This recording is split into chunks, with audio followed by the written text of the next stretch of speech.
So, paano ba gawin ang mga activity books kagaya nito sa Canva? So, yan yung pag-uusapan natin today. So, keep on watching. Hi everyone, it's Emmy Gaze and welcome back to my channel. So kung kayo ay naghahanap ng iyong side hustle or pagkakakitaan habang nasa bahay kayo, ay yan, meron akong playlist about kung paano tayo kikita gamit ang Canva. Meron akong ginawa na Canva ebook. So shinare ko dito kung paano ako naka-earn ng 6 digits gamit ang Canva. Dahil gumagawa ako ng mga planners, journals, devotionals, mga activity books kagaya nito para sa mga bata.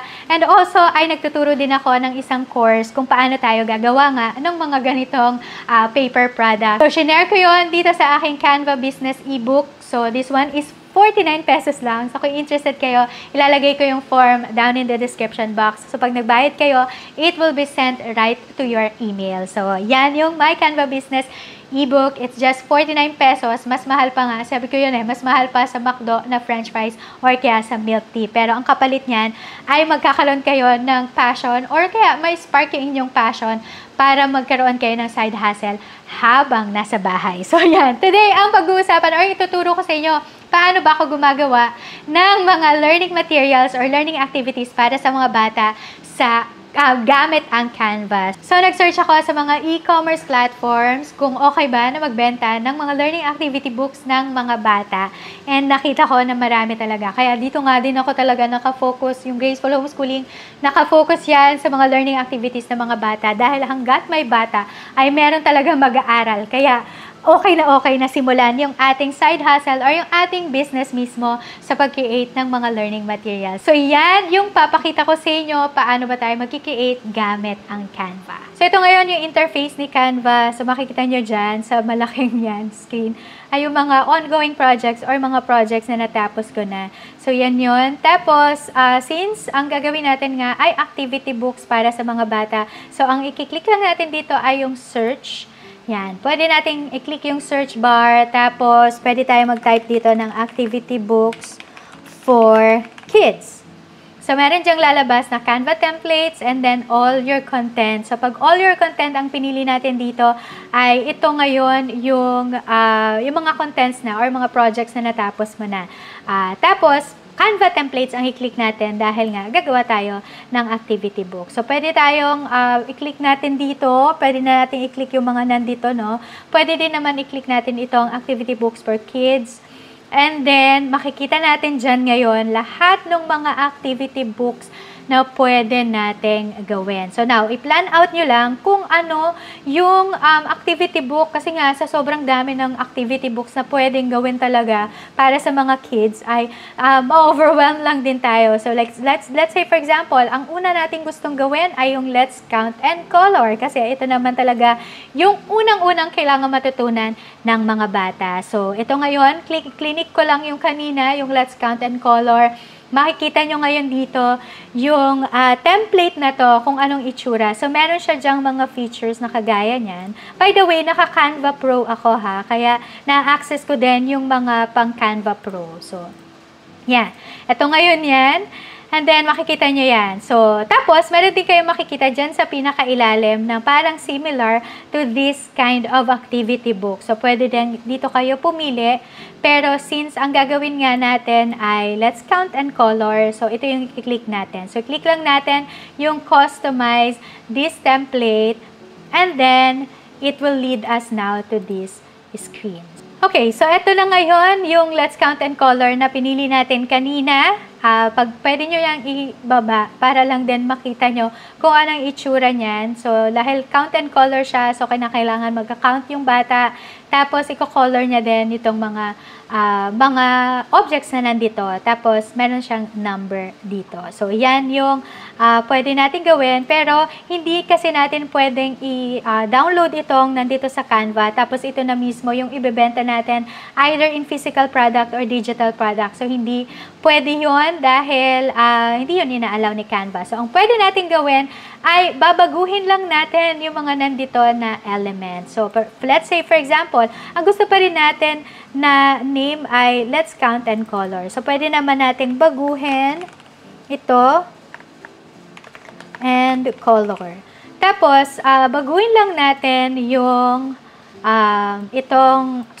baguhin lang natin itong font style. So, pwede natin gawin ay i-highlight natin, pero sometimes i-click lang natin siya. Tapos, meron kayo ditong makikita sa pinakataas na mga pwede natin gawin. So, ito yung font. Pag click natin ito, ay it will lead us to this screen. So, meron diyang mga papamilian na mga font style. So, yung mga font style, sobrang dami nito, as in, ma-overwhelm kayo sa dami niyan. So, pwede nyong piliin lang kung ano yung gusto ninyo. So, let's say, for example, ito, yung pinili ko. So, let's count and color. So, pwede natin siyang i-navigate, pwede natin siyang palakihin, pwede natin palakihin yung font. So, pwedeng gawin natin ay i-click lang natin siya. And then, makikita nyo yung circle na yan. Pwede natin i-drag para lumaki yung font niya, yung font size. Pero pwede din i-click, tapos dito sa taas ay meron siya dyan na font size. So, pwede natin siyang lakihan. Yan. So, ito yung let's count and color. So, ito namang element na to ay pwede din nating baguhin. So, pwede tayong pumili. So, puntahan lang natin itong design. So, makita nyo dyan ngayon kung ano yung mga designs na pwede nyong gawin. Or kaya naman ay pwede din dito sa elements. So, dyan sa elements ay pwede tayong mag-search ngayon ng children counting. Let's say, for example, I'd like it na drawing siya. Yan. So, doon sa graphics ay makikita nyo na dyan lahat ng mga elements ng mga, ano dyan ay children counting. Tapos, drawing siya. So, yan. So, pwedeng itong gawin natin or gamitin natin. Yan. Or kaya naman ay pwede din naman na counting. Ito siya. Ay, drawing to eh. Okay. So, pwedeng, let's say, counting na lang. Yan. Para mas specific. So, ito, pwede natin yang gamitin. Okay? Tapos, ang pwede natin gawin dito ay pwede tayong maglagay ng, let's say, ng background para lang din mas okay din siya. So, i-copy ko lang ito. So, pag dinuplicate natin itong page na to, ang gagawin lang natin ay click lang natin yung nandito sa pinaka-top, nakalagay dyan, duplicate page. So, pwede nating i-duplicate para lang din mapaglaruan natin siya. Okay? So, pwede tayong pumili. So, let's say, for example, ito, gusto ko to.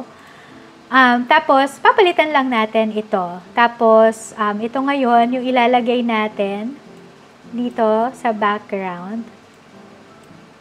So, i-resize lang natin siya para at least mas okay siya dito sa ating background. So, yan. Pwedeng ganyan. And then, so, yan yung pwede natin gamitin na cover photo. So, ito ngayon ay pwedeng preschool, pero ito nga yung let's count and color. So, baguhin lang natin yung color nito. Click lang natin yan. Para at least hindi naman din siya kopyang-kopya ng ating background, nung kanina, na workbook natin. Tapos, meron kayong makikita dyan sa color na document color. So, pwede kayong pumili dito sa mga colors na to. And then, meron din dyang color palette and yung photo color. So, sa photo colors ay nandito yung mga colors na coherent siya with the picture na nandito sa inyong photo. So, pwede tayong pumili na, let's say, for example, I'd like it this one. Pero parang medyo siya. Yan. So, itong green ay pwede natin siyang gamitin. So, medyo coherent siya with our picture. So, para naman lumutang ito, ang pwede natin gawin ay click natin yung pinaka-background. And then, i-click lang natin dito yung transparency. And then, babaan lang natin yung transparency. So, makikita nyo yan. Tignan nyo. Habang binababaan ay lumalabo yung picture. So, pwede nating babaan yung transparency para lang lumutang din yung mga bata. So, yan. Ito ngayon yung ating magiging cover photo para sa ating activity book. And then, ito ngayon ang gagawin natin. So, hindi din natin pwedeng i-download ito mismo dahil hindi yan inaalaw ni Canva. So, ang gagawin lang natin ay pwede nating palitan ito. So, instead na ito yung ating font size o yung font style, ay hanap lang din tayo ng font style na pwedeng gamitin. So, like for example, yan, or gamitin na natin. Yan. So, yung mas malapit na sa, yan. So, pwedeng itong gamitin natin. Yan. Okay. So, let's say, number 1. So, pwede natin siya namang paglaruan. So, pwedeng gumamit tayo nito. And then, ang gagawin lang natin ay, click lang natin, right click, and then lalabas itong layer, and then send to back. So, para lang siya, magka-match din siya dyan sa ating background. Pero, ang gusto ko dito ay medyo, anuhan siya. Yan. So, para mas coherent din siya dito sa ating picture. So, pwede nyo i-adjust kung saan nyo man gusto itong ating itong mga elements na nandito sa inyong pinaka-paper. Now, ang gusto ko dito ay lagyan ko siya ng parang background. So, like, for example, ito. Yan. So, pwede natin siyang i-duplicate ulit. And then, i-click lang natin ito para ito ay pwede natin gamitin yung background niya. So, pwedeng burahin or pwedeng copyhin na lang natin. So, i-click natin siya and then, copy-paste natin siya dito. Yan, makikita nyo na ganyan siya. So, ang click lang natin ay ito ulit yung white background. And then, i-click lang natin ito. Tapos, kailangan ay pumaibabaw ito. So, i-click lang natin yung element na ball. And then, yung layer, and then, bring to front. So, the same din to ng mga elements na nandito. So, right-click, and then layer, bring to front. Right-click, layer, and then bring to front. Para sila yung nandoon sa front. So, ayan. So, ito ngayon yung ating itsura.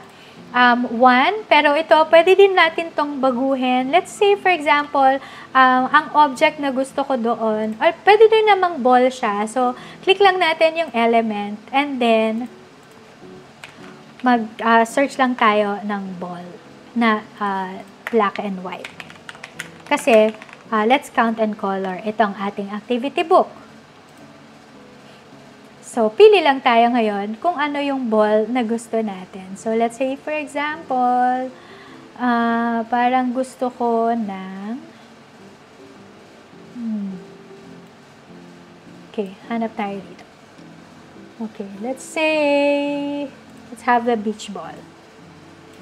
Yan. So, pwedeng, yan, baguhin natin siya.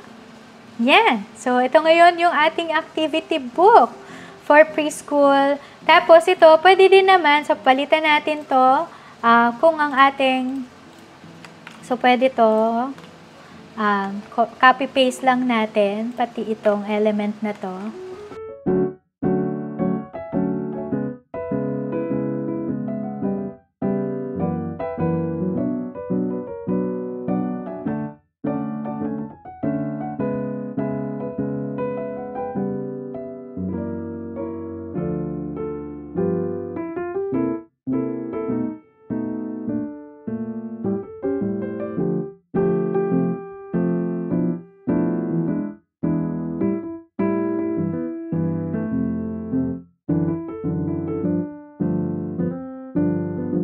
There. So, ito na ngayon yung activity book natin para sa mga preschoolers. Now, para ito lumutang, itong mga batang ito, ay pwede din natin siyang gawin. Click lang natin yung pinaka-element and then, i-click natin ngayon yung edit dito sa taas. Then, lalabas ito ngayon sa inyong screen. And then, ang i-click lang natin dito ay yung shadows. And then, itong glow.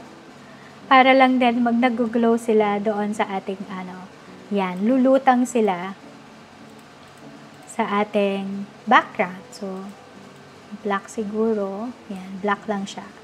Tapos, blur. Pwede natin laro-laruin lang, no, yung mga intensity. Yan. So, nakikita nyo yung difference kapag minamaneuver natin yung mga yan. So, ngayon, mas lumutang na yung mga bata doon sa ating background just because nilagyan natin siya ng shadow. So, yan, kung paano tayo gagawa ng activity books ng mga bata.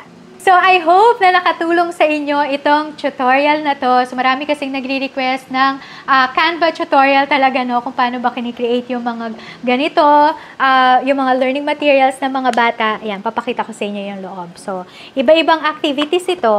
Yan. And then, also, nagkikreate din ako ng mga materials, mga journals, devotionals na kagaya nito. So, yan yung mga kinikreate ko din sa Canva. So, meron kasing mga nagre-request talaga ng tutorial naman kung paano gawin yan. So, eto na ang sagot ko sa inyong mga comments at sa inyong mga suggestions. So, thank you so much sa pagsama sa akin today, and I hope that I'll see you again on my next one. But please don't forget to subscribe. I-click nyo lang yung subscribe button at i-turn on your notification bell for more videos like this, and I hope that I'll see you again nga on my next one. God bless everyone, and I will see you around. Bye!